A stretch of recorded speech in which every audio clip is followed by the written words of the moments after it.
अथ श्रीमद्भगवद्गीतां पाठम् अहं करिष्याम्यहम्। अथ चतुर्दशोऽध्यायः भागवद्वितीयः संबंध है। पूर्व श्लोक में भगवान ने गुणों की तात्कालिक वृत्तियों के बढ़ने पर जो गतियाँ होती हैं उनके मूल में सात्विक राजस और तामस कर्म बताए। अब सात्विक राजस और तामस कर्मों के मूल में गुणों को बताने के लिए भगवान आगे का श्लोक कहते हैं। सत्त्वात् संजायते ज्ञानं रजसो लोभ एव च प्रमादमोहो तमसो भवतो अज्ञानमेव च। सत्वात् सत्वगुण से, ज्ञानम ज्ञान, च मतलब और, रजस रजोगुण से, लोभ लोभ आदि, एव मतलब ही, संजायते उत्पन्न होते हैं, तमस तमोगुण से, प्रमाद मोह च मतलब एवं, अज्ञानम अज्ञान एव मतलब ही, भवत उत्पन्न होते हैं। व्याख्या सत्वात् संजायते ज्ञानम, सत्वगुण से ज्ञान होता है, अर्थात सुकृत दोषकृत कर्मों का विवेक जागृत होता है। उस विवेक से मनुष्य सुकृत सत्कर्म ही करता है। उन सुकृत कर्मों का फल सात्विक निर्मल होता है। रजसो लोभ एव च, रजोगुण से लोभ आदि पैदा होते हैं। लोभ को लेकर मनुष्य जो कर्म करता है उन कर्मों का फल दुख होता है। जितना मिला है उसकी वृद्धि चाहने का नाम लोभ है। लोभ दो रूप है, उचित खर्च न करना और अनुचित रीति से संग्रह करना।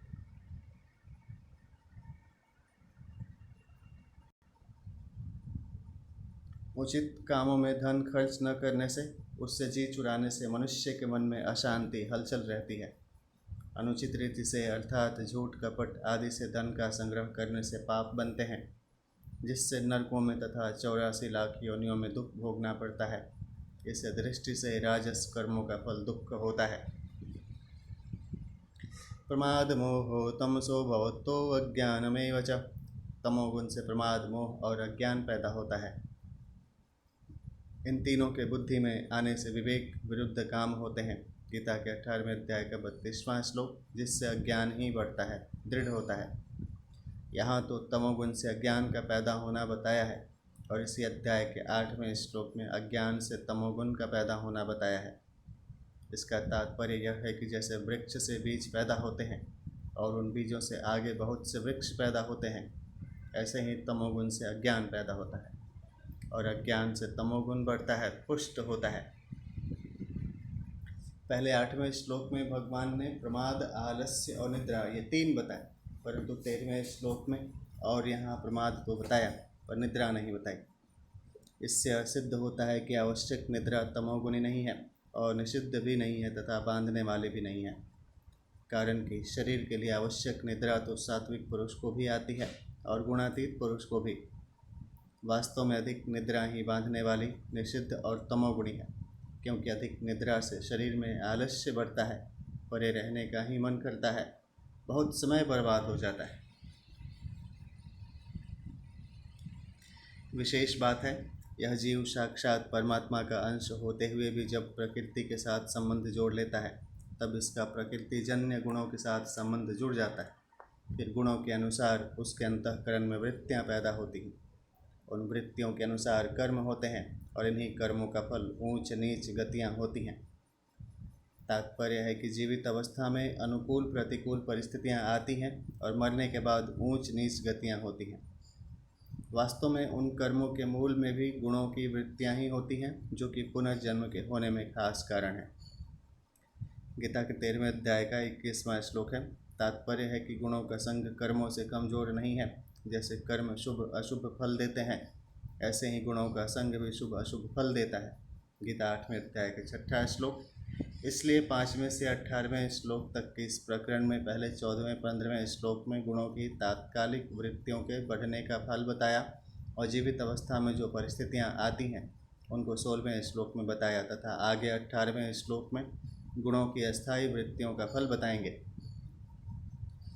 अतः वृत्तियों और कर्मों के होने में गुण ही मुख्य हैं। इस पूरे प्रकरण में गुणों की मुख्य बात इसी 17वें श्लोक में कही गई है, जिसका उद्देश्य संसार नहीं है, प्रत्युत परमात्मा है। वह साधारण मनुष्यों की तरह प्रकृति में स्थित नहीं है, अतः उसमें प्रकृतिजन्य गुणों की परवशता नहीं रहती और साधन करते करते आगे चलकर जब अहंता परिवर्तित होकर लक्ष्य की दृढ़ता हो जाती है, तब उसको अपने स्वतः सिद्ध गुणातीत स्वरूप का अनुभव हो जाता है। इसी का नाम बोध है। इस बोध के विषय में भगवान ने इस अध्याय का पहला दूसरा श्लोक कहा और गुणातीत के विषय में 22वें से 26वें तक के 5 श्लोक कहे। इस तरह यह पूरा अध्याय गुणों से अतीत स्वतः सिद्ध स्वरूप का अनुभव करने के लिए ही कहा गया है। परिशिष्ट भाव है, ज्ञान विवेक सत्व गुण से प्रकट होता है और संग न करने पर बढ़ते बढ़ते तत्व बोध तक चला जाता है, अर्थात तत्व बोध में परिणत हो जाता है। परंतु लोभ प्रमाद मोह अज्ञान बढ़ते हैं तो कोई नुकसान बाकी नहीं रहता, कोई दुख बाकी नहीं रहता, कोई मूढ़ योनि बाकी नहीं रहती, कोई नरक बाकी नहीं रहता। संबंध है तात्कालिक गुणों के बढ़ने पर मरने वालों की गति का वर्णन तो 14वें 15वें श्लोक में कर दिया, परंतु जिनके जीवन में सत्व गुण रजोगुण अथवा तमोगुण की प्रधानता रहती है, उनकी मरने पर क्या गति होती है, इसका वर्णन आगे के श्लोक में करते हैं। उधर्वं गच्छन्ति सत्त्वस्थां मध्ये तिष्ठन्ति राजसः जघन्यगुणवृत्तिस्थां अधो गच्छन्ति तामसः। सत्वस्था सत्वगुण में स्थित मनुष्य उधर्वम उधर लोकों में गच्छन्ति जाते हैं, राजसः रजोगुण में स्थित मनुष्य मध्य मृत्यु लोक में तिष्ठन्ति जन्म लेते हैं, और जघन्य गुणवृत्तिस्था निंदनीय तमोगुण की वृत्ति में स्थित तामसा तामस मनुष्य अधोगति में गच्छन्ति जाते हैं। व्याख्या है, उधर्वम गच्छन्ति सत्वस्था, जिनके जीवन में सत्वगुण की प्रधानता रही है और उसके कारण जिन्होंने भोगों से संयम किया है, तीर्थ व्रत दान आदि शुभ कर्म किए हैं, दूसरों के सुख आराम के लिए प्याऊ अन्न क्षेत्र आदि चलाए हैं, सड़कें बनवाई हैं, पशु पक्षियों की सुख सुविधा के लिए पेड़ पौधे लगाए हैं, गौशालाएं बनवाई हैं, उन मनुष्यों को यहाँ सत्वस्था कहा है। जब सत्वगुण की प्रधानता में ही ऐसे मनुष्यों का शरीर छूट जाता है, तब वे सत्वगुण का संग होने से सत्व गुण में आसक्ति होने से स्वर्ग आदि ऊंचे लोकों में चले जाते हैं। उन लोकों का वर्णन इसी अध्याय के 14वें श्लोक में उत्तम विदाम अमलान लोकान पदों से किया गया है। उधर्व लोकों में जाने वाले मनुष्यों को तेज तत्व प्रधान शरीर की प्राप्ति होती है। मध्य तिष्ठन्ति राजसा, जिन मनुष्यों के जीवन में रजोगुण की प्रधानता होती है और उसके कारण जो शास्त्र की मर्यादा में रहते हुए ही संग्रह करना और भोग भोगना, ऐश आराम करना, पदार्थों में ममता आसक्ति रखना आदि में लगे रहते हैं, उनको यहाँ राजसाह कहा गया है। जब रजोगुण की प्रधानता में ही अर्थात रजोगुण के कार्यों के चिंतन में ही ऐसे मनुष्यों का शरीर छूट जाता है, तब वे पुनः इस मृत्यु लोक में ही जन्म लेते हैं। यहाँ उनको पृथ्वी तत्व प्रधान मनुष्य शरीर की प्राप्ति होती है। यहाँ तिष्ठन्ति पद देने का तात्पर्य है कि वे राजस मनुष्य अभी जैसे इस मृत्यु लोक में हैं, मरने के बाद वे पुनः मृत्यु लोक में आकर ऐसे ही बन जाते हैं, अर्थात जैसे पहले थे वैसे ही बन जाते हैं। वे अशुद्ध आचरण नहीं करते, शास्त्र की मर्यादा भंग नहीं करते, प्रत्युत शास्त्र की मर्यादा में ही रहते हैं और शुद्ध आचरण करते हैं। परंतु पदार्थों व्यक्तियों आदि में राग आसक्ति ममता रहने के कारण वे पुनः मृत्यु लोक में ही जन्म लेते हैं। जघन्य गुणवृत्तिस्थाम अधो गच्छन्ति तामसा, जिन मनुष्यों के जीवन में तमोगुण की प्रधानता रहती है और उसके कारण जिन्होंने प्रमाद आदि के वश में होकर निरर्थक पैसा और समय बर्बाद किया है, जो आलस्य तथा नींद में ही पड़े रहते हैं, आवश्यक कार्यों को भी जिन्होंने समय पर नहीं किया है, जो दूसरों का अहित ही सोचते आए हैं, जिन्होंने दूसरों का अहित किया है, दूसरों को दुख दिया है, जिन्होंने झूठ कपट चोरी डकैती आदि निंदनीय कर्म किए हैं, ऐसे मनुष्यों के यहाँ जघन्य गुणवृत्तिस्था कहा गया है। जब तमोगुण की प्रधानता में ही अर्थात तमोगुण के कार्यों के चिंतन में ही ऐसे मनुष्य मर जाते हैं, तब वे अधोगति में चले जाते हैं। अधोगति के दो भेद हैं, योनि विशेष और स्थान विशेष। पशु पक्षी कीट पतंग सांप बिच्छू भूत प्रेत आदि योनि विशेष अधोगति हैं, और वह तरणी असी पत्र लाला वक्ष कुंभिपाक रौरव महारौरव आदि नरक के कुंड स्थान विशेष अधोगति हैं। जिनके जीवन में सत्वगुण अथवा रजोगुण रहते हुए भी अंत समय में तात्कालिक तमोगुण बढ़ जाता है, वे मनुष्य मरने के बाद योनि विशेष अधोगति में अर्थात मूढ़ योनियों में चले जाते हैं। गीता के 14वें अध्याय का 15वां श्लोक। जिनके जीवन में तमोगुण की प्रधानता रहती है, और उसी तमोगुण की प्रधानता में जिनका शरीर छूट जाता है, वे मनुष्य मरने के बाद स्थान विशेष अधोगति में अर्थात नरकों में चले जाते हैं। गीता 16वें अध्याय का 16वां श्लोक। तात्पर्य यह हुआ कि सात्विक, राजस अथवा तामस मनुष्य का अंतिम चिंतन और हो जाने से उनकी गति तो अंतिम चिंतन के अनुसार ही होगी, पर सुख दुख का भोग उनके कर्मों के अनुसार ही होगा। जैसे कर्म तो अच्छे हैं, पर अंतिम चिंतन कुत्ते का हो गया तो अंतिम चिंतन के अनुसार वह कुत्ता बन जाएगा, परंतु उस योनि में भी उसको कर्मों के अनुसार बहुत सुख आराम मिलेगा। कर्म तो बुरे हैं, पर अंतिम चिंतन मनुष्य आदि का हो गया तो अंतिम चिंतन के अनुसार वह मनुष्य बन जाएगा, परंतु उसको कर्मों के फल रूप में भयंकर परिस्थिति मिलेगी। उसके शरीर में रोग ही रोग रहेंगे। खाने के लिए अन्न, पीने के लिए जल और पहनने के लिए कपड़ा भी कठिनाई से मिलेगा।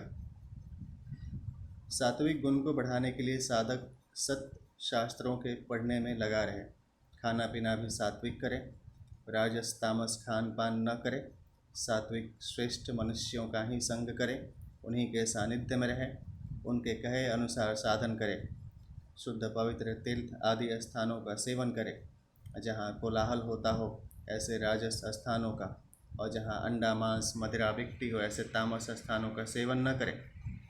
प्रातःकाल और सायंकाल का समय सात्विक माना जाता है, अतः इस सात्विक समय का विशेषता से सदुपयोग करें, अर्थात इसे भजन ध्यान आदि में लगाए। शास्त्र विहित शुभ कर्म ही करे, निषिद्ध कर्म कभी न करे, राजस तामस कर्म कभी न करे। जो जिस वर्ण आश्रम में स्थित है उसी में अपने अपने कर्तव्य का ठीक तरह से पालन करे, ध्यान भगवान का ही करे, मंत्र भी सात्विक ही जपे। इस प्रकार सब कुछ सात्विक करने से पुराने संस्कार मिट जाते हैं और सात्विक संस्कार सत्व गुण बढ़ जाते हैं। श्रीमद् भागवत में गुणों को बढ़ाने वाले 10 हेतु बताए गए हैं। आगमो अपह प्रजादेश कालः कर्म च जन्मचम ध्यानम मंत्रो अथ संस्कारो दशैते गुण हेतव। 11वें अध्याय का 13वें का चौथा। शास्त्र, जल, खान पान, प्रजा, संग, स्थान, समय, कर्म, जन्म, ध्यान, मंत्र और संस्कार।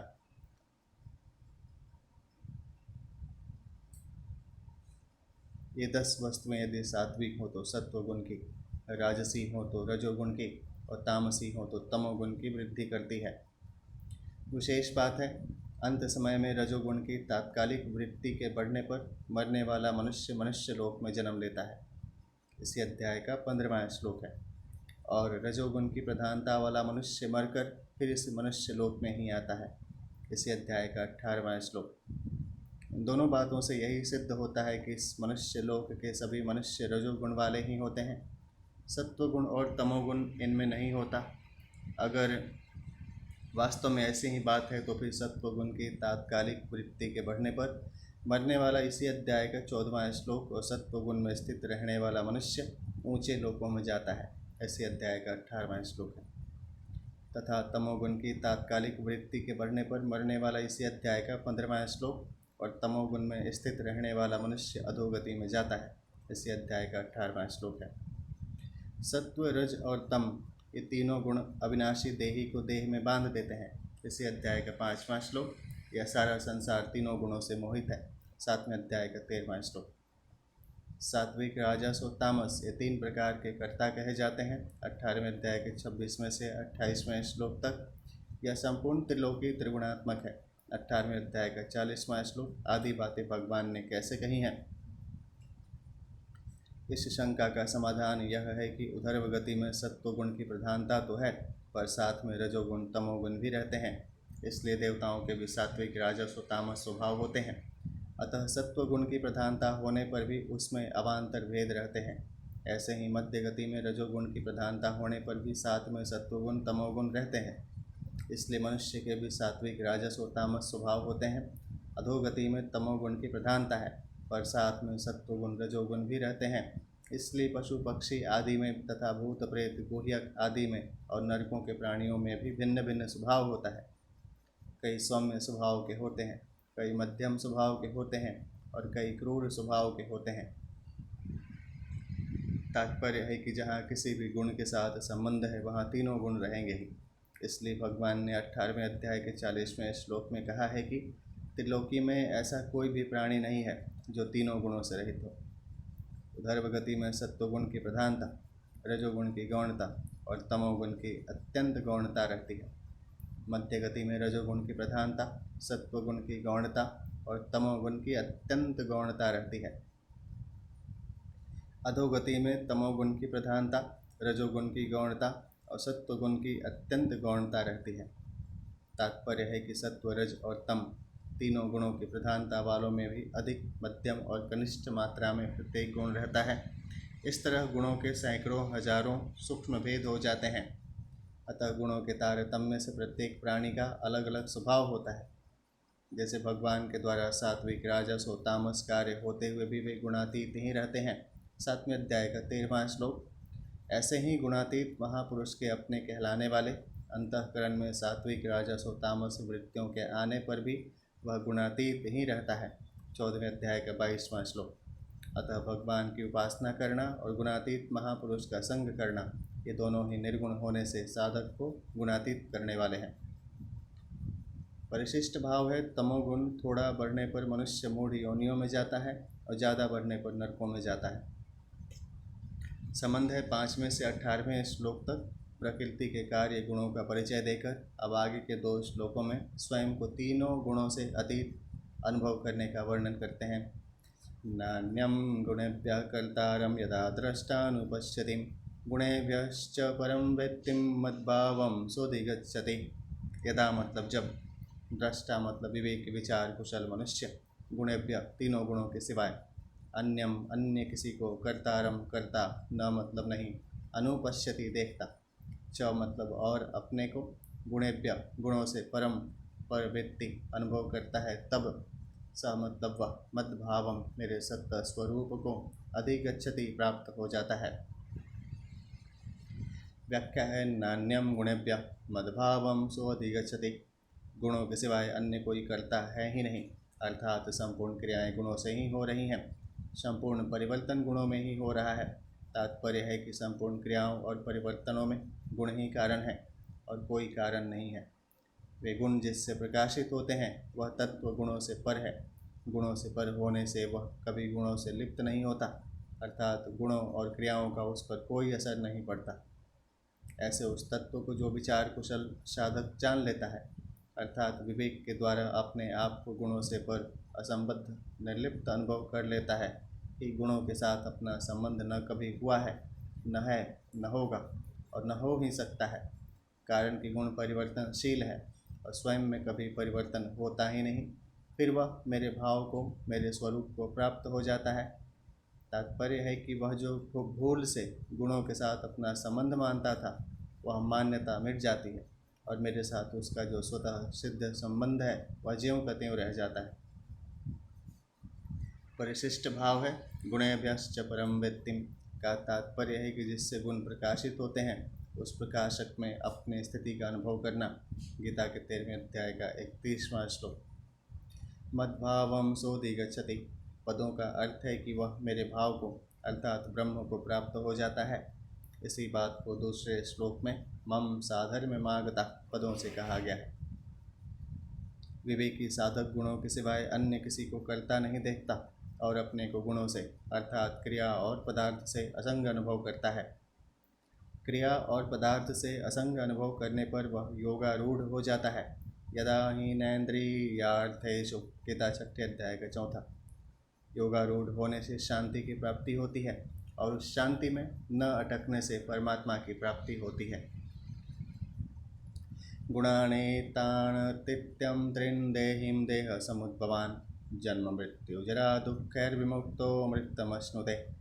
देही मतलब देहधारी विवेकी मनुष्य, देह समुद्भवान देह को उत्पन्न करने वाले, एतान इन तीनों गुणान गुणों का अतीत्य अतिक्रमण करके जन्म मृत्यु जरा दुख है, जन्म मृत्यु और वृद्धावस्था रूप दुखों से विमुक्त रहित हुआ अमृतम अमरता का अश्नुते अनुभव करता है।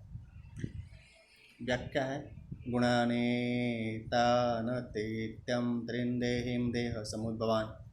यद्यपि विचार कुशल मनुष्य का देह के साथ संबंध नहीं होता, तथापि लोगों की दृष्टि में देह वाला होने से उसको यहाँ देही कहा गया है।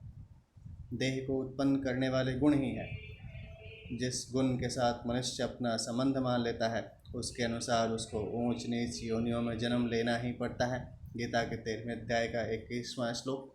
अब इसी अध्याय के 5वें श्लोक से 18वें श्लोक तक जिनका वर्णन हुआ है उन्हीं तीनों गुणों के लिए यहाँ एतान त्रेण गुणान पद आए हैं।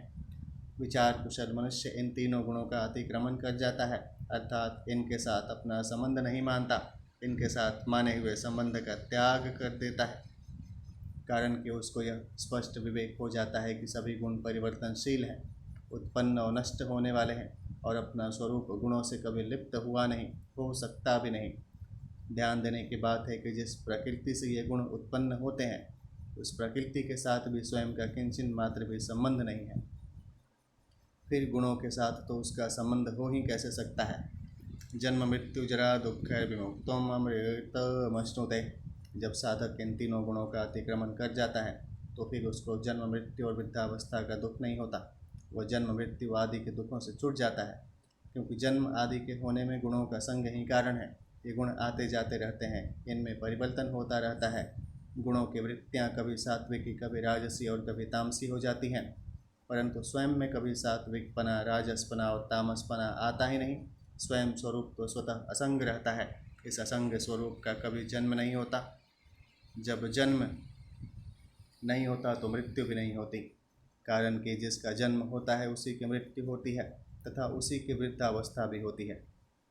गुणों का संग रहने से ही जन्म, मृत्यु और वृद्धावस्था के दुखों का अनुभव होता है। जो गुणों से सर्वथा निर्लिप्तता का अनुभव कर लेता है उसको स्वतः सिद्ध अमरता का अनुभव हो जाता है। देह से तदात्म्य एकता मानने से ही मनुष्य अपने को मरने वाला समझता है।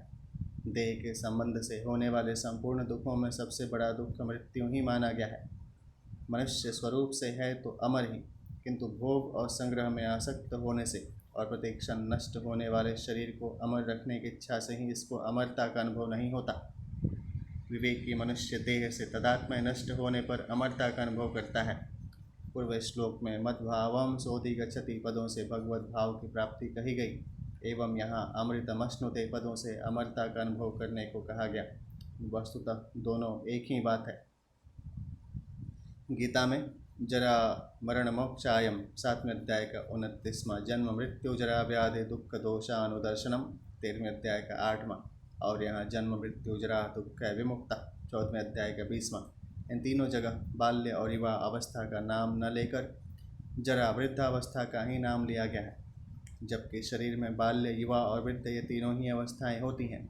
इसका कारण यह है कि बाल्य और युवा अवस्था में मनुष्य अधिक दुख का अनुभव नहीं करता, क्योंकि इन दोनों ही अवस्थाओं में शरीर में बल रहता है। परंतु वृद्धावस्था में शरीर में बल न रहने से मनुष्य अधिक दुख का अनुभव करता है। ऐसे ही जब मनुष्य के प्राण छूटते हैं तब वह भयंकर दुख का अनुभव करता है, परंतु जो तीनों गुणों का अतिक्रमण कर जाता है वह सदा के लिए जन्म, मृत्यु और वृद्धावस्था के दुखों से मुक्त हो जाता है। इस मनुष्य शरीर में रहते हुए जिसको बोध हो जाता है उसका फिर जन्म होने का तो प्रश्न ही पैदा नहीं होता। हाँ, उसके अपने कहलाने वाले शरीर के रहते हुए वृद्धावस्था और मृत्यु तो आएगी ही, पर उसको वृद्धावस्था और मृत्यु का दुख नहीं होगा। वर्तमान में शरीर के साथ स्वयं की एकता मानने से ही पुनर्जन्म होता है और शरीर में होने वाले जरा, व्याधि आदि के दुखों को जीव अपने में मान लेता है। शरीर गुणों के संग से उत्पन्न होता है। देह के उत्पादक गुणों से रहित होने के कारण गुणातीत महापुरुष देह के संबंध से होने वाले सभी दुखों से मुक्त हो जाता है। अतः प्रत्येक मनुष्य को मृत्यु से पहले पहले अपने गुणातीत स्वरूप का अनुभव कर लेना चाहिए। गुणातीत होने से जरा, व्याधि, मृत्यु आदि सब प्रकार के दुखों से मुक्ति हो जाती है और मनुष्य अमरता का अनुभव कर लेता है। फिर उसका पुनर्जन्म होता ही नहीं। परिशिष्ट भाव है। मनुष्य मात्र के भीतर यह भाव रहता है कि मैं बना रहूं, कभी मरूं नहीं। वह अमर रहना चाहता है। अमरता की इस इच्छा से सिद्ध होता है कि वह वास्तव में वह अमर है। अगर वह अमर न होता तो उसमें अमरता की इच्छा भी नहीं होती। उदाहरणार्थ, भूख और प्यास लगती है तो इससे सिद्ध होता है कि ऐसी वस्तु अन्न और जल है जिससे वह भूख प्यास बुझ जाए। अगर अन्न जल न होता तो भूख प्यास भी नहीं लगती। अतः अमरता स्वतः सिद्ध है। भूत ग्राम स एवायम, गीता 8वें अध्याय का 19वां।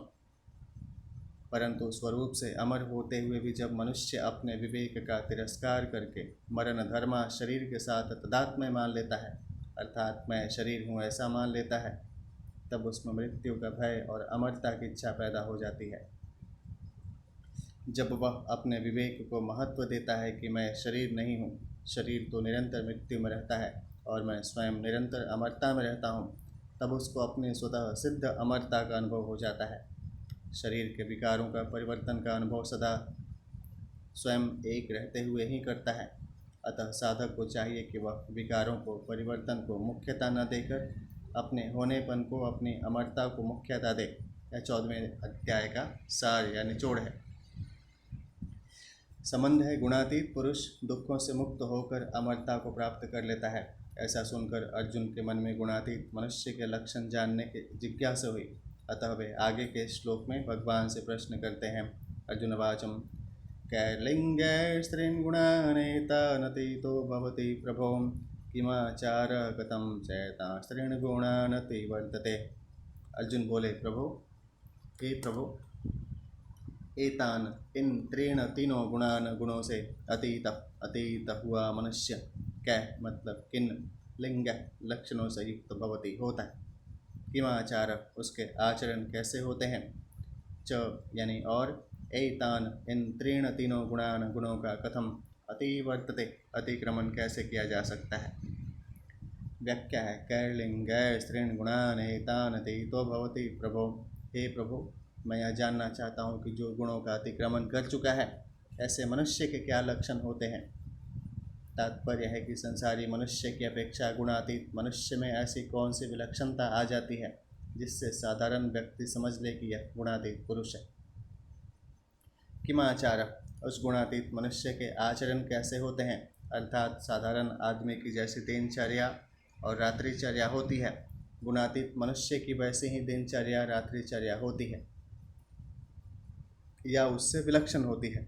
साधारण आदमी के जैसे आचरण होते हैं, जैसा खान पान, रहन सहन, सोना जागना होता है, गुणातीत मनुष्य के आचरण, खान पान आदि भी वैसे ही होते हैं या कुछ विलक्षण होते हैं। कथम चैतान स्त्रीण गुणान अति वर्तते, इन तीनों गुणों का अतिक्रमण करने का क्या उपाय है, अर्थात कौन सा साधन करने से मनुष्य गुणातीत हो सकता है। संबंध है अर्जुन के प्रश्नों में से पहले प्रश्न के उत्तर में भगवान आगे के 2 श्लोकों में गुणातीत मनुष्य के लक्षणों का वर्णन करते हैं। श्री भगवान वाचम प्रकाशम च प्रवृत्तिम च मोहमेव च पांडवम न द्वेष्टिम संप्रवृत्तानि न निवृत्तानि कांक्षते। श्री भगवान बोले, हे पांडव, प्रकाशम प्रकाश, च मतलब और, प्रवृत्तिम प्रवृत्ति, च मतलब तथा, मोहम मोह, संप्रवृत्तानि ये सभी अच्छी तरह से प्रवृत्त हो जाएं, एव तो भी गुणातीत मनुष्य न द्वेष्टि इनसे द्वेष नहीं करता, च मतलब और, निवृत्तानि ये सभी निवृत्त हो जाएं तो इनकी न कांक्षी क्षति इच्छा नहीं करता। व्याख्या है प्रकाशम च इंद्रियों और अंतःकरण की स्वच्छता, निर्मलता का नाम प्रकाश है। तात्पर्य है कि जिससे इंद्रियों के द्वारा शब्द आदि 5 विषयों का स्पष्टतया ज्ञान होता है, मरने से मनन होता है और बुद्धि से निर्णय होता है, उसका नाम प्रकाश है। भगवान ने पहले 11वें श्लोक में सत्व गुण की 2 वृत्तियां बताई थीं, प्रकाश और ज्ञान। उनमें से यहाँ केवल प्रकाश वृत्ति लेने का तात्पर्य है कि सत्व गुण में प्रकाश वृत्ति ही मुख्य है, क्योंकि जब तक इंद्रियां और अंतःकरण में प्रकाश नहीं आता, स्वच्छ निर्मलता नहीं आती, तब तक ज्ञान विवेक जागृत नहीं होता। प्रकाश के आने पर ही ज्ञान जागृत होता है। अतः यहाँ ज्ञान वृत्ति को प्रकाश के ही अंतर्गत ले लेना चाहिए। प्रवृत्तिम च, जब तक गुणों के साथ संबंध रहता है तब तक रजोगुण की लोभ प्रवृत्ति, राग पूर्वक कर्मों का आरंभ, अशांति और स्पृहा ये वृत्तियाँ पैदा होती रहती हैं। परंतु जब मनुष्य गुणातीत हो जाता है तब रजोगुण के साथ तदात्म्य रखने वाली वृत्तियाँ तो पैदा हो ही नहीं सकती, पर आसक्ति कामना से रहित प्रवृत्ति क्रियाशीलता रहती है। यह प्रवृत्ति दोषी नहीं है, गुणातीत मनुष्य के द्वारा भी क्रियाएं होती हैं, इसलिए भगवान ने यहाँ केवल प्रवृत्ति को ही लिया है।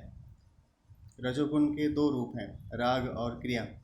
इनमें से राग तो दुखों का कारण है, यह राग गुणातीत में नहीं रहता, परंतु जब तक गुणातीत मनुष्य का दिखने वाला शरीर रहता है तब तक उसके द्वारा निष्काम भावपूर्वक स्वतः क्रियाएं होती रहती हैं। इस क्रियाशीलता को भगवान ने यहाँ प्रवृत्ति नाम से कहा है। मोहमेव च पांडव, मोह दो प्रकार का होता है। पहला, नित्य अनित्य, सत्य असत्य, कर्तव्य अकर्तव्य का विवेक न होना, और दूसरा, व्यवहार में भूल होना। गुणातीत महापुरुष में पहले प्रकार का मोह, सत्य असत्य आदि का विवेक न होना तो होता ही नहीं, गीता 4 अध्याय का 35वां श्लोक। परंतु व्यवहार में भूल होना अर्थात किसी के कहने से किसी निर्दोष व्यक्ति को दोषी मान लेना और दोषी व्यक्ति को निर्दोष मान लेना आदि, तथा रस्सी में सांप दिख जाना, मृग तृष्णा में जल दिख जाना, सीपी और अभ्रक में चांदी का भ्रम हो जाना आदि मोह तो गुणातीत मनुष्य में भी होता है।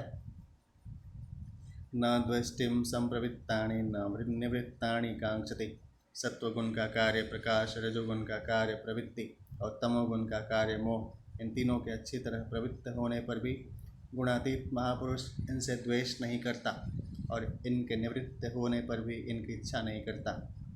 तात्पर्य है कि ऐसी वृत्तियाँ क्यों उत्पन्न हो रही हैं, इनमें से कोई सी भी वृत्ति न रहे, ऐसा द्वेष नहीं करता, और ये वृत्तियाँ पुनः आ जाएं, ये वृत्तियाँ बनी रहें, ऐसा राग नहीं करता।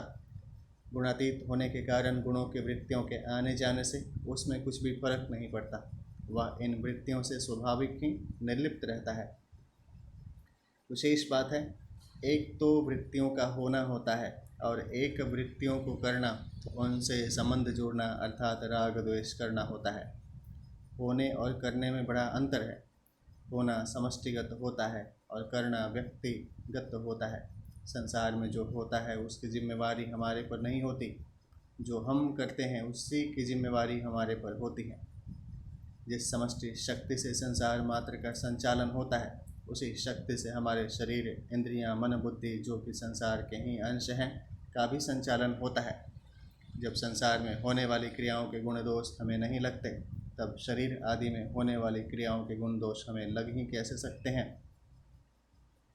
परंतु जब स्वतः होने वाली क्रियाओं में से कुछ क्रियाओं के साथ मनुष्य राग द्वेष पूर्वक अपना संबंध जोड़ लेता है, अर्थात उनका कर्ता बन जाता है, तब उनका फल उसको ही भोगना पड़ता है।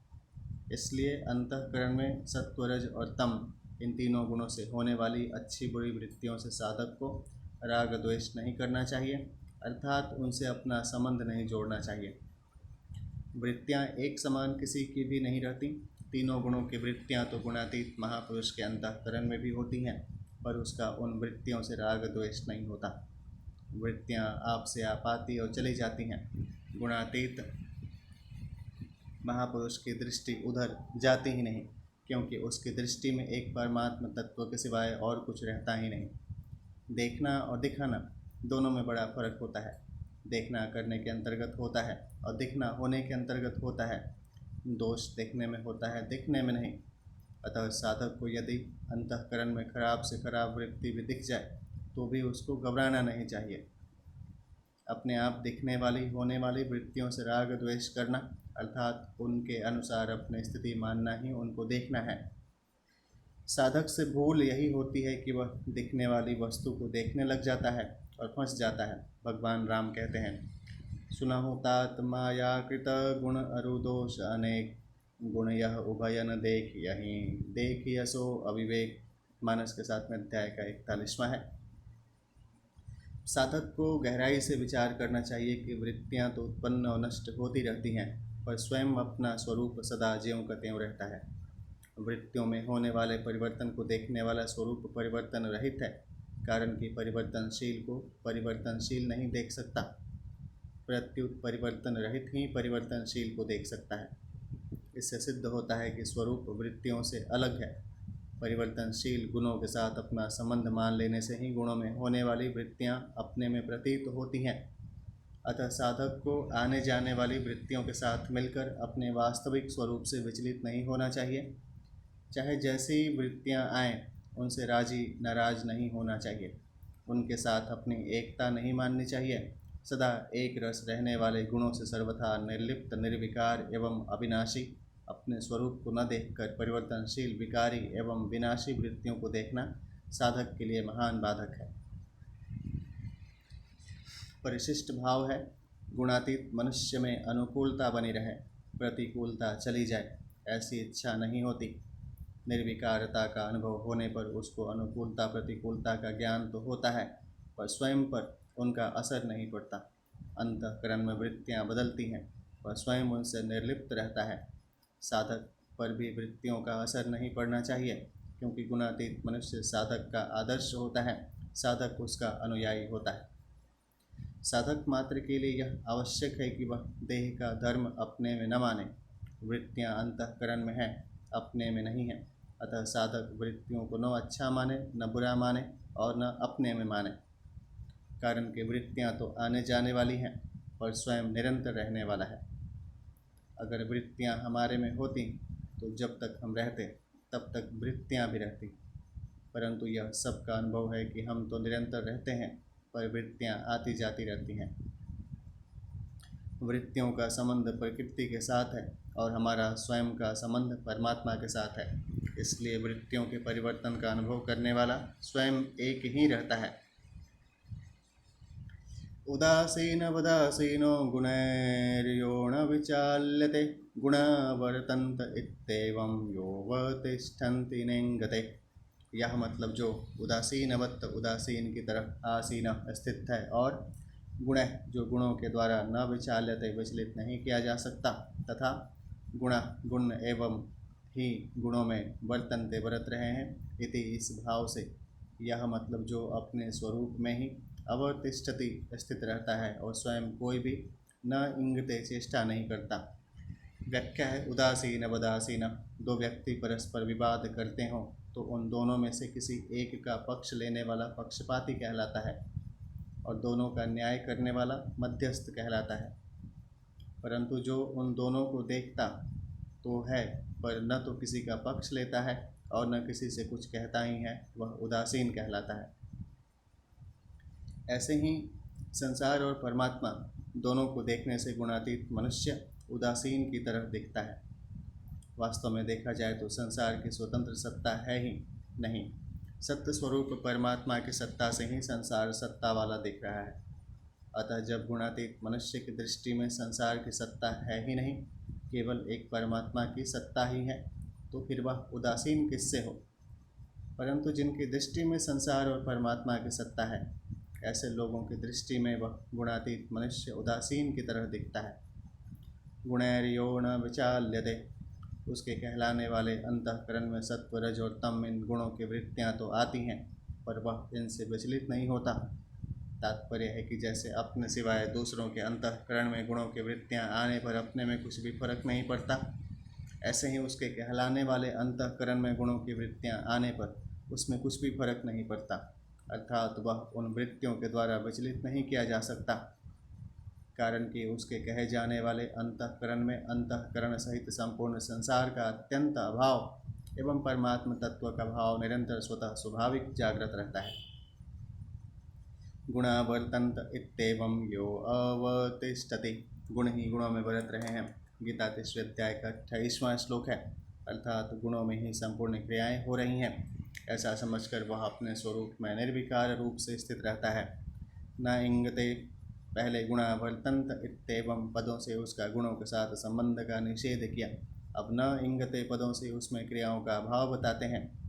तात्पर्य है कि गुणातीत पुरुष खुद कुछ भी चेष्टा नहीं करता, कारण कि अविनाशी शुद्ध स्वरूप में कभी कोई क्रिया होती ही नहीं। 22वें और 23वें इन 2 श्लोकों में भगवान ने गुणातीत महापुरुष की तटस्थता निर्लिप्तता का वर्णन किया है। परिशिष्ट भाव है न विचाल्यते, अवतिष्ठति और नेंगते। ये तीनों पद वास्तव में एक ही अर्थ रखते हैं। फिर भी ये तीनों पद देने का तात्पर्य है कि गुणातीत महापुरुष स्वतः स्वाभाविक अचल स्थिरता में रहता है। वह न तो स्वयं विचलित होता है और न किसी से विचलित किया जा सकता है। करना, होना और है, ये 3 विभाग हैं। करना होने में और होना में बदल जाए तो अहंकार सर्वथा नष्ट हो जाता है। जिसके अंतःकरण में क्रिया और पदार्थ का महत्व है, ऐसा असाधक संसारी मनुष्य मानता है कि मैं क्रिया कर रहा हूँ। अहंकार विमूढ़ात्मा कर्ता हमेति मन्यते। गीता 3वें अध्याय का 27वां। जो कर्ता बनता है उसको भोक्ता बनना ही पड़ता है। जिसमें विवेक की प्रधानता है, ऐसा साधक अनुभव करता है कि क्रिया हो रही है। गुणा गुणेषु वर्तन्ते। गीता 3वें अध्याय का 28वां। अर्थात मैं कुछ भी नहीं करता हूँ। नैव किंचित करोमीति, गीता 5वें अध्याय का 8वां। परंतु जिसको तत्व ज्ञान हो गया है, ऐसा सिद्ध महापुरुष केवल सत्ता तथा ज्ञप्ति मात्र है का ही अनुभव करता है। यो अवतिष्ठति नेंगते, वह चिन्मय सत्ता संपूर्ण क्रियाओं में ज्यों की त्यों परिपूर्ण है। क्रियाओं का तो अंत हो जाता है और चिन्मय सत्ता ज्यों की त्यों रहती है। महापुरुष की दृष्टि क्रियाओं पर न रहकर स्वतः एकमात्र चिन्मय सत्ता है पर ही रहती है। संबंध है। 21वें श्लोक में अर्जुन ने दूसरे प्रश्न के रूप में गुणातीत मनुष्य के आचरण पूछे थे। उसका उत्तर अब आगे के 2 श्लोकों में देते हैं। सम दुःख सुख स्वस्थम समलोष्टाश्म कांचन, तुल्य प्रिया प्रियो धीर तुल्य निंदात्म संस्तुति, मानापमान योस्तुल्य स्तुल्यो मित्रारिपक्षयो, सर्वारंभ परित्यागीं गुणातीतः स उच्यते। धीर मतलब जो धीर मनुष्य, सम दुःख सुख, दुख सुख में सम तथा स्वस्थ अपने स्वरूप में स्थित रहता है। समलोष्टाश्म कांचन, जो मिट्टी के ढेले पत्थर और सोने में सम रहता है। तुल्य प्रिया प्रिय, जो प्रिय अप्रिय में सम रहता है। तुल्य निंदात्म संतुष्टि संस्तुति, जो अपनी निंदा स्तुति में सम रहता है। मानापमानयो, जो मान अपमान में तुल्य सम रहता है। मित्रारि पक्षयो, जो मित्र शत्रु के पक्ष में तुल्य सम रहता है। और सर्वारंभ परित्यागी, जो संपूर्ण कर्मों के आरंभ का त्यागी है। सह मतलब वह मनुष्य, गुणातीत गुणातीत उच्चते कहा जाता है। व्याख्या है। धीरः समदुःख सुख, नित्य अनित्य सार असार आदि के तत्व को जानकर स्वतः सिद्ध स्वरूप में स्थित होने से गुणातीत मनुष्य धैर्यवान कहलाता है। पूर्व कर्मों के अनुसार आने वाली अनुकूल प्रतिकूल परिस्थिति का नाम सुख दुख है। अर्थात प्रारब्ध के अनुसार शरीर इंद्रियों आदि के अनुकूल परिस्थिति को सुख कहते हैं और शरीर इंद्रियों आदि के प्रतिकूल परिस्थिति को दुख कहते हैं। गुणातीत मनुष्य इन दोनों में सम रहता है। तात्पर्य है कि सुख दुख रूप बाह्य परिस्थितियाँ उसके कहे जाने वाले अंतःकरण में विकार पैदा नहीं कर सकती, उसको सुखी दुखी नहीं कर सकती। स्वस्थ स्वरूप में सुख दुख है ही नहीं, स्वरूप से तो सुख दुख प्रकाशित होते हैं। अतः गुणातीत मनुष्य आने जाने वाले सुख दुख का भोक्ता नहीं बनता, प्रत्युत अपने नित्य निरंतर रहने वाले स्वरूप में स्थिर रहता है। समलोष्टाश्म कांचन, उसका मिट्टी के ढेले पत्थर और स्वर्ण में न तो आकर्षण राग होता है और न विकर्षण द्वेष होता है, परंतु व्यवहार में वह ढेले की तरह जगह रखता है, पत्थर को पत्थर की जगह रखता है और स्वर्ण को स्वर्ण की जगह तिजोरी आदि में रखता है। तात्पर्य है कि यद्यपि उनकी प्राप्ति अप्राप्ति में उसको हर्ष शोक नहीं होते, वह स्वयं रहता है, तथापि उनसे व्यवहार तो यथा योग्य ही करता है। ढेले पत्थर और स्वर्ण का ज्ञान न होना समता नहीं कहलाती। समता वही है कि इन तीनों का ज्ञान होते हुए भी इनमें राग द्वेष न हो। ज्ञान कभी दोषी नहीं होता, विकार ही दोषी होते हैं। तुल्य प्रिया प्रिय, क्रियमान कर्मों की सिद्धि असिद्धि में अर्थात उनके तात्कालिक फल की प्राप्ति अप्राप्ति में भी वह सम रहता है। तुल्य निंदात्म संस्तुति, निंदा और स्तुति में नाम की मुख्यता होती है। गुणातीत मनुष्य का नाम के साथ कोई संबंध नहीं रहता, अतः कोई निंदा करे तो उसके चित्त में खिन्नता नहीं होती और कोई स्तुति करे तो उसके चित्त में प्रसन्नता नहीं होती। इसी प्रकार निंदा करने वालों के प्रति उसका द्वेष नहीं होता और स्तुति करने वालों के प्रति उसका राग नहीं होता।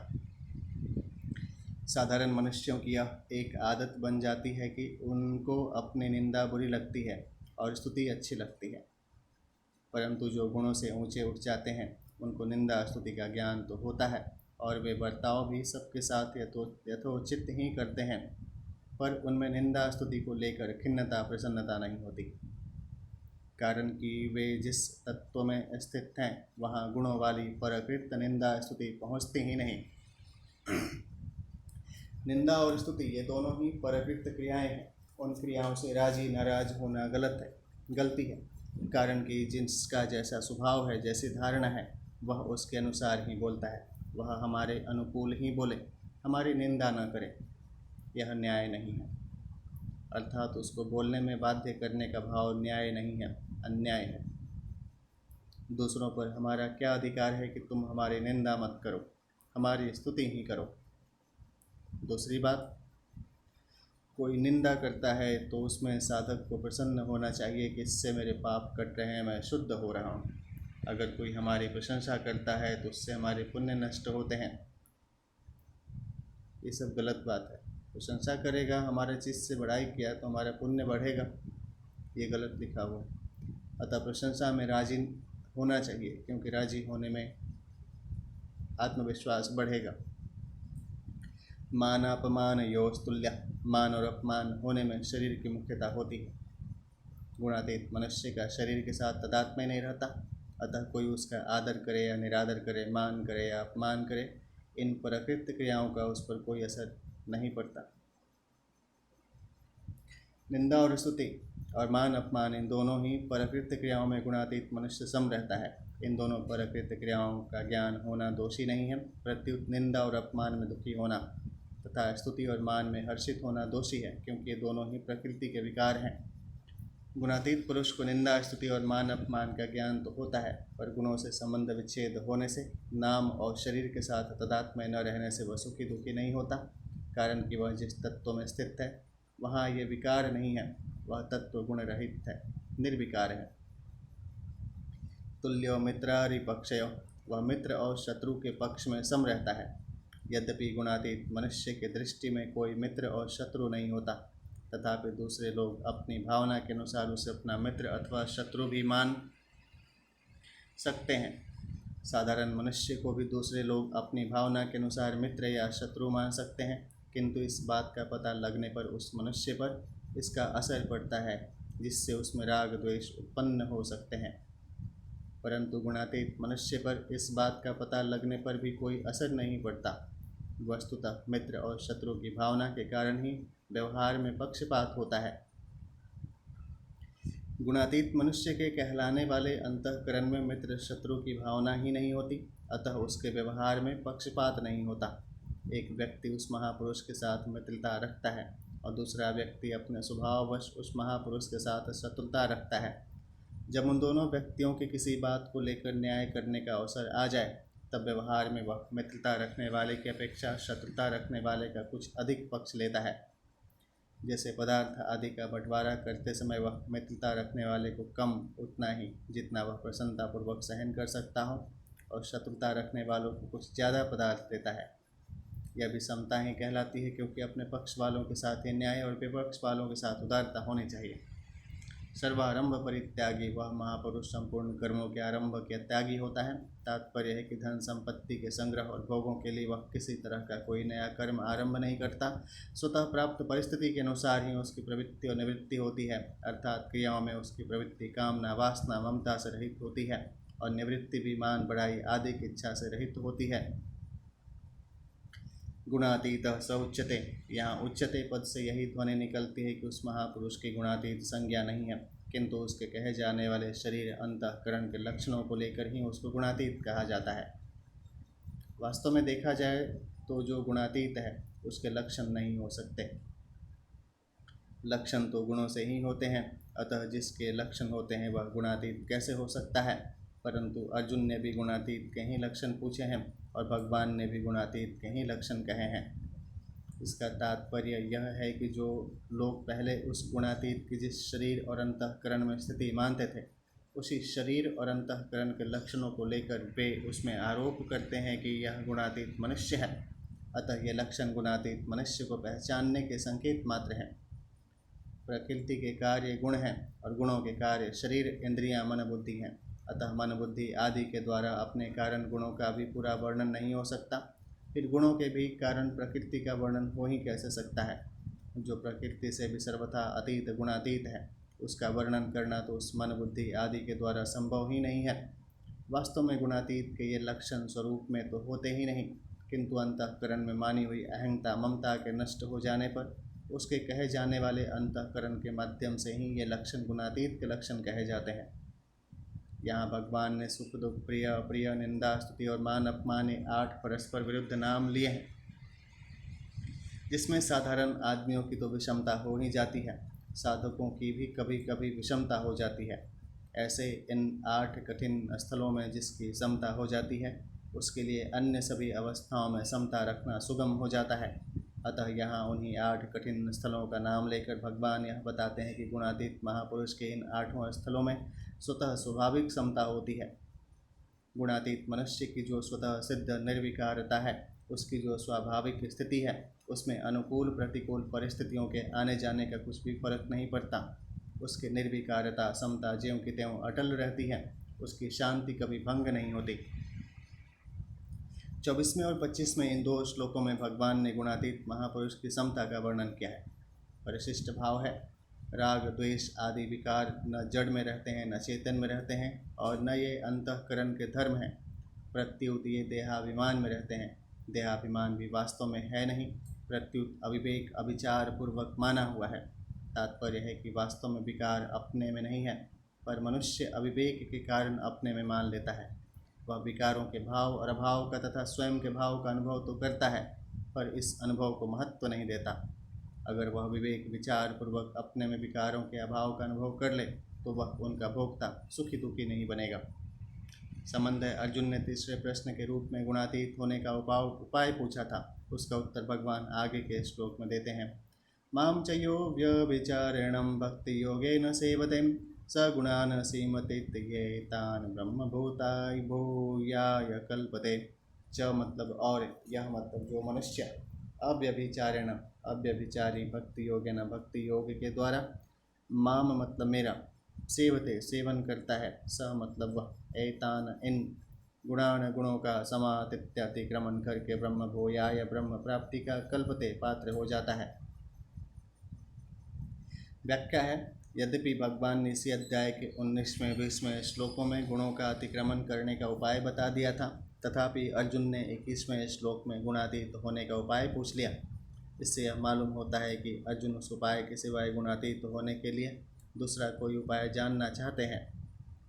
अतः अर्जुन को भक्ति का अधिकारी समझकर भगवान उनको गुणातीत होने का उपाय भक्ति बताते हैं।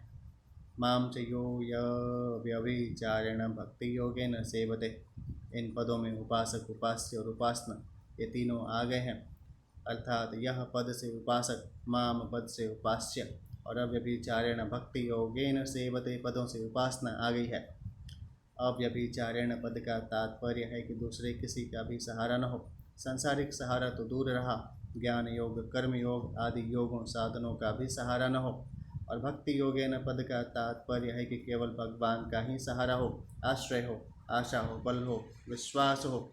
इस तरह अव्यभिचारेण पद से दूसरों का आश्रय लेने का निषेध करके भक्ति योगेन पद से केवल भगवान का ही आश्रय लेने की बात कही गई है।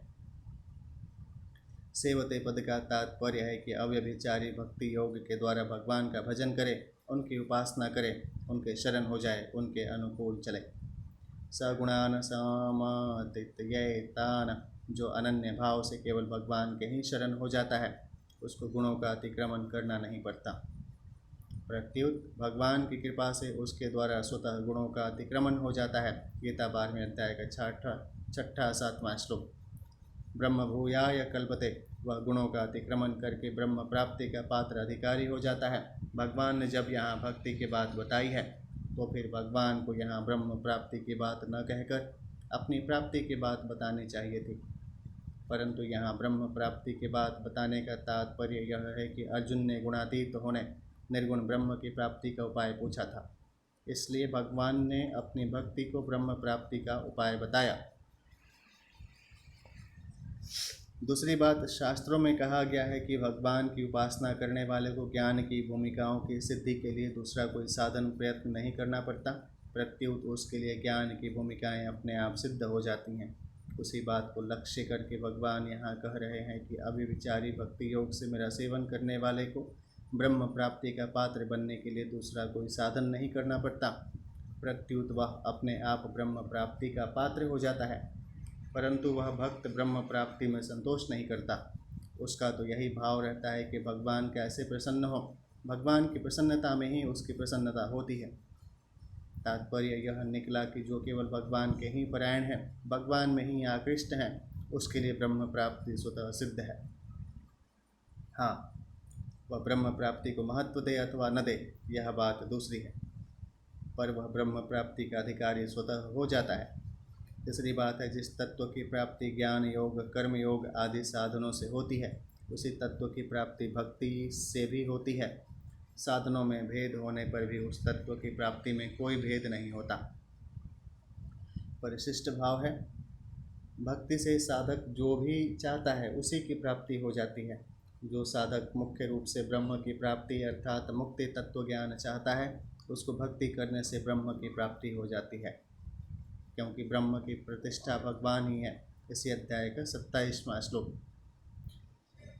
ब्रह्म समग्र भगवान का ही एक अंग है, स्वरूप है। गीता के 7वें अध्याय का 29वां 30वां श्लोक। 13वें अध्याय के 10वें श्लोक में भी भक्ति को ज्ञान प्राप्ति का साधन बताया गया है।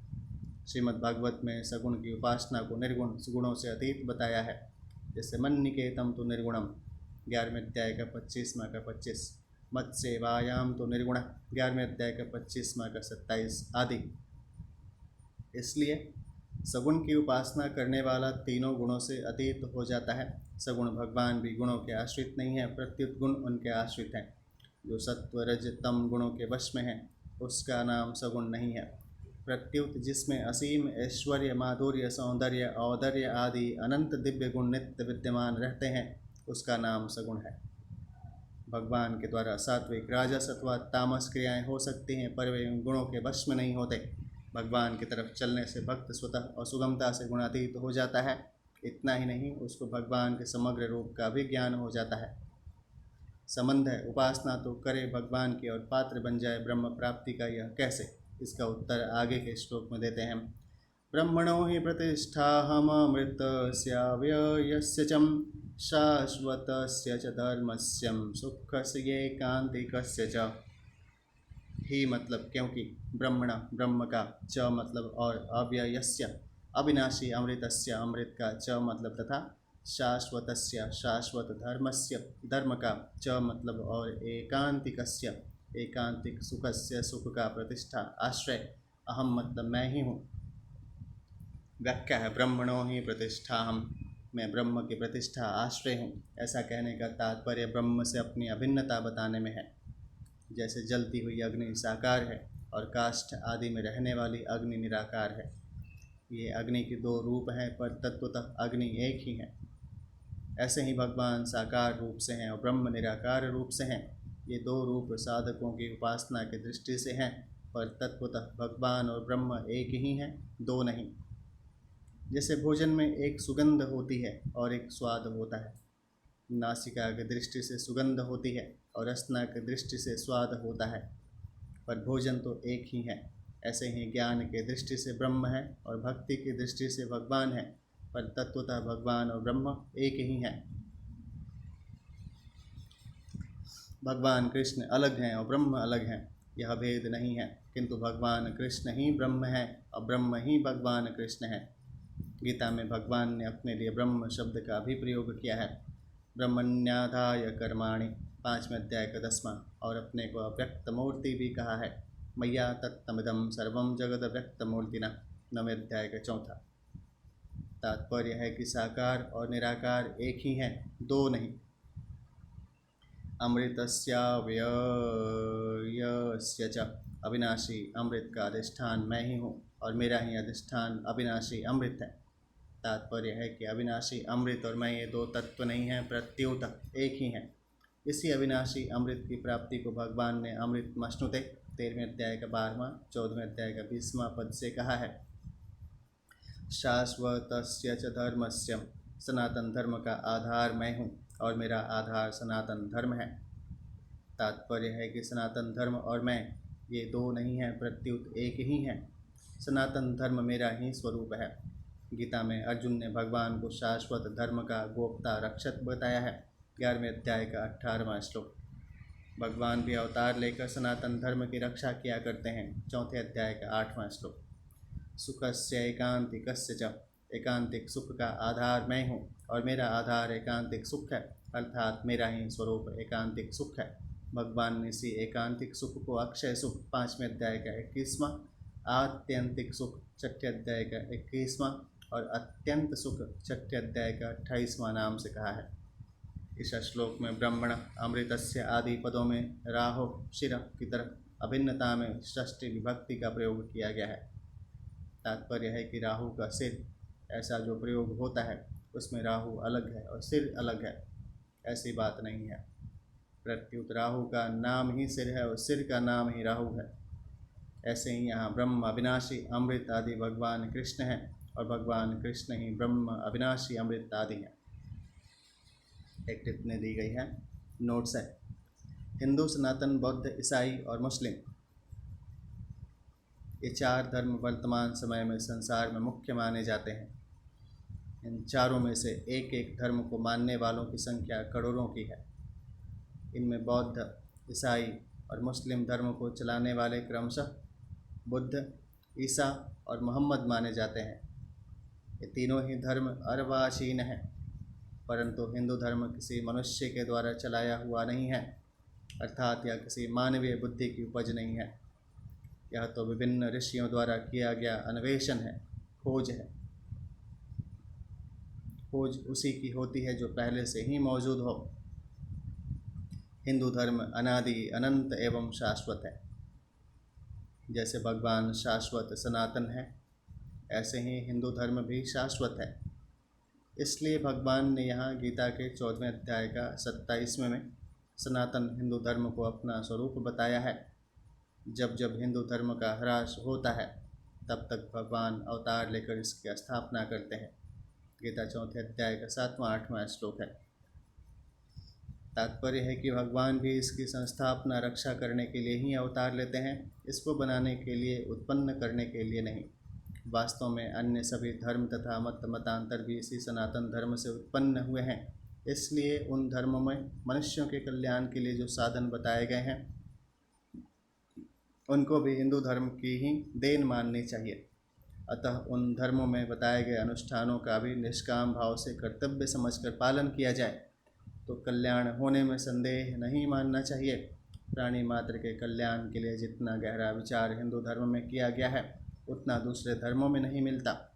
हिंदू धर्म के सभी सिद्धांत पूर्णतः वैज्ञानिक और कल्याण करने वाले हैं। ब्रह्म कहो चाहे कृष्ण कहो और कृष्ण कहो चाहे ब्रह्म कहो, अविनाशी अमृत कहो चाहे कृष्ण कहो और कृष्ण कहो चाहे अविनाशी अमृत कहो, शाश्वत धर्म कहो चाहे कृष्ण कहो और कृष्ण कहो चाहे शाश्वत धर्म कहो, एकांतिक सुख कहो चाहे कृष्ण कहो और कृष्ण कहो चाहे एकांतिक सुख कहो, एक ही बात है। इसमें कोई आधार आधेय भाव नहीं है, एक ही तत्व है। इसलिए भगवान की उपासना करने से ब्रह्म की प्राप्ति होती है, यह बात ठीक ही है।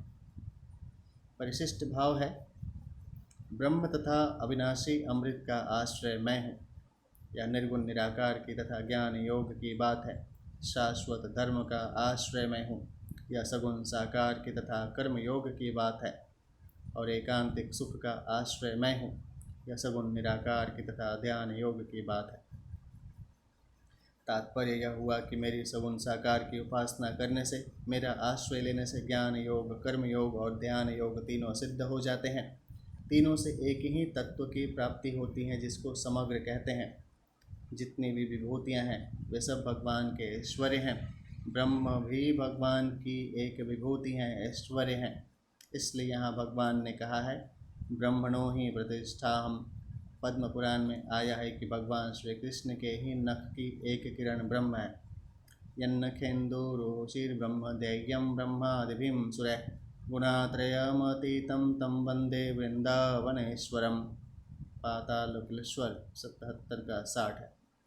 भगवान शंकर कहते हैं, जिनके नख चंद्र की कांति रूप ब्रह्म का देवतागण ध्यान करते हैं, उन त्रिगुणातीत वृंदावनेश्वर भगवान श्री कृष्ण की मैं वंदना करता हूँ। ओम तत्सदिति श्रीमद्भगवद्गीतासूपनिषत्सु ब्रह्म विद्यायां योगशास्त्रे श्रीकृष्णार्जुन संवादे गुणत्रय विभाग योगो नाम चतुर्दशोऽध्यायः। इस प्रकार ओम तत्सत इन भगवान नामों के उच्चारण पूर्वक ब्रह्म विद्या और योग शास्त्र में श्रीमद् भगवद गीतोपनिषद रूप श्री कृष्ण अर्जुन संवाद में गुणत्रय विभाग योग नामक 14वां अध्याय पूर्ण हुआ। इस अध्याय में सत्व रज और तम इन तीनों गुणों का विभाग पूर्वक वर्णन किया गया है। इन तीनों गुणों से अतीत होने पर, इनका संबंध छूटने पर परमात्मा के साथ नित्य योग का अनुभव हो जाता है। इसलिए इस अध्याय का नाम गुणत्रय विभाग योग रखा गया है। 14वें अध्याय के पद, अक्षर और वाचक। पहला, इस अध्याय में अथ चतुर्दशोऽध्याय के 3 श्री भगवान वाच आदि पदों के 6 श्लोकों के 322 और पुष्पिका के 13 पद हैं। इस प्रकार संपूर्ण पदों का योग 344 है। इस अध्याय में अथ चतुर्दशोऽध्याय के 8 श्री भगवान वाच आदि पदों के 20 श्लोकों के 864 और पुष्पिका के 51 अक्षर हैं। इस प्रकार संपूर्ण अक्षरों का योग 943 है। इस अध्याय के सभी श्लोक 32 अक्षरों के हैं। तीसरी बात है, इस अध्याय में 3 वाचा हैं, 2 श्री भगवान वाचा और 1 अर्जुन वाचा। 14वें अध्याय में प्रयुक्त छंद है। इस अध्याय के 27 श्लोकों में से 5वें श्लोक के प्रथम चरण में नगण प्रयुक्त होने से न विपुला, 6ठे और 10वें श्लोक के प्रथम चरण में रगण प्रयुक्त होने से र विपुला, 15वें और 17वें श्लोक के तृतीय चरण में भगण प्रयुक्त होने से भ विपुला, 19वें श्लोक के प्रथम चरण में मगण प्रयुक्त होने से म विपुला और 9वें श्लोक के प्रथम चरण में भगण तथा तीसरे चरण में नगण प्रयुक्त होने से संकीर्ण विपुला संज्ञा वाले छंद हैं। शेष 20 श्लोक ठीक पथ्यावक्र अनुष्टुप छंद के इस लक्षणों से युक्त हैं। ध्यान सूर्य श्यावर रामचंद्र की जय। श्री विष्णु भगवान की जय। ओम श्रीमद्भगवद्गीता वर्णित परमेश्वर श्री सत्यनारायण भगवान की जय। ओम कर्पूर गौरम करुणावतारम संसार सारम भुजगेन्द्रहारम सदा वसंतं हृदयारविन्दो भवं भवानी सहितं नमामि। त्वमेव माता च पिता त्वमेव बन्धु च सखा त्वमेव विद्याधरुणं त्वमेव सर्वं मम देवदेवं। सर्वे भवन्तु सुखिनः सर्वे सन्तु निरामयां सर्वे भद्राणि पश्यन्तु मा कश्चिदं दुर्भाग्यं भवेदहम्। नमो दिव्याय महादिव्याय शिवाय सत्तं नमो नमो प्रकृते भद्राय नियतापन्ताय स्मतां। नीलाम्बुज श्यामलकोमलाङ्गं सीतासमारोपितवामभागं पाणौ महासायकचारुचापं नमामि रामं रघुवंशनाथं। नमो दिव्याय महादिव्याय शिवाय सत्तं नमो नमो प्रकृते भद्राय नियतापन्ताय स्मतां। ध्यान श्री विष्णु भगवान की जय। श्यावर रामचंद्र की जय। हर हर महादेव।